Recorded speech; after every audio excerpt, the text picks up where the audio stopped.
পাবনায় ধর্ষণ মামলা প্রত্যাহার না করায় মামলার বাদীকে আগ্নেয়াস্ত্র দিয়ে পুলিশে ধরে দেওয়ার অভিযোগ উঠেছে ধর্ষণ মামলায় জেল হাজতে থাকা আসামি স্বজনদের বিরুদ্ধে। তবে অভিযুক্তরা বলছে অস্ত্রের মুখে জিম্মি করে টাকা আদায়কালে স্থানীয়রা ধরে পুলিশে দিয়েছে।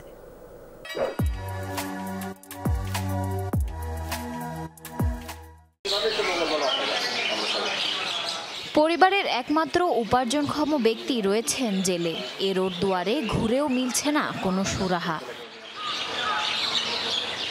এই দুরবস্থার সূত্রপাত ২০২২ সালে সাভারে। পরিবারটির অভিযোগ, প্রতিবেশী আলমগীরকে আশ্রয় দিয়েছিলেন নিজের ঘরে। পরদিনই ৯ বছরের শিশুকে ধর্ষণ করে পালিয়ে যায় আলমগীর।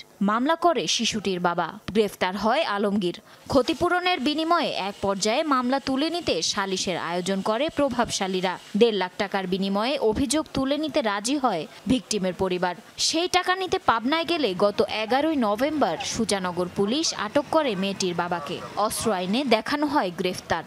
সে থাকার পরে ২ দিনের মাথায় সে এই কাজ করে। আমি রান্না করতে যাই, তখন কার্টুন দেখার এতে আমার বাচ্চাটাকে এই কাজগুলি করছে। সে খারাপ কাজ করছে, ধর্ষণ করছে। তারা আমার ছেলেকে ওই দোকানের মধ্যে, মন্দির মণ্ডলেরই দোকান, সেই দোকানের মধ্যে তাকে এরকম আমাদের সবাই গাড় ধাক্কা দিয়ে বক্সিং দিয়ে মারিয়ে দিয়ে বের করে দিয়ে আমার ছেলেকে ঝাঁপ আটকায় দিয়ে এই অস্ত্রটা তার হাতে তুলে দিয়েছে, চেয়ারের পরে বসায়া। তোমরা ভালো করে তদন্ত নেও, কে কে এই জিনিসটা আমার ছেলের হাতে ধরা দিয়েছে। আসামির স্বজনদের দাবি, অস্ত্রের ভয় দেখিয়ে টাকা নিতে এসেছিল বাদী।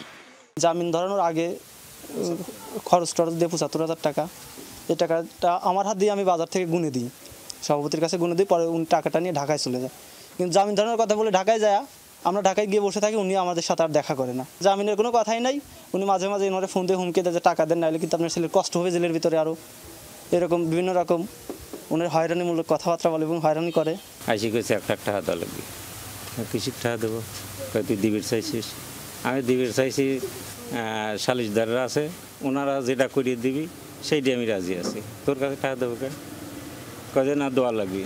শেষে দেখি যে হাতে একটা অস্ত্র, ওইটি দেখে আমি অজ্ঞান করিয়েছি। পুলিশ জানিয়েছে ধর্ষণের মামলাটি সাভার থানায় তদন্ত চলছে।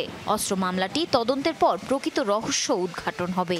আমরা এই ঘটনাটিকে গভীরভাবে তদন্ত করতেছি যে প্রকৃত পক্ষে যদি তাকে ফাঁসিয়ে দেওয়া হয়ে থাকে, তাহলে তদন্তের সাপেক্ষে যারা প্রকৃত দোষী তাদের বিরুদ্ধে আইনগত ব্যবস্থা গ্রহণ করা হবে। নিরীহ কাউকে অস্ত্র মামলায় ফাঁসানো হবে না বা নিরীহ কারো বিরুদ্ধে পুলিশি চর্চা যাবে না। পরিবারের উপার্জনক্ষম সদস্যের অবর্তমানে শিশুটিকে নিয়ে দুঃখের সাগরে ভাসছে অসহায় পরিবারটি। আইনি ও মানবিক সাহায্য চাইছে তারা। জারিন অর্নি, যমুনা নিউজ।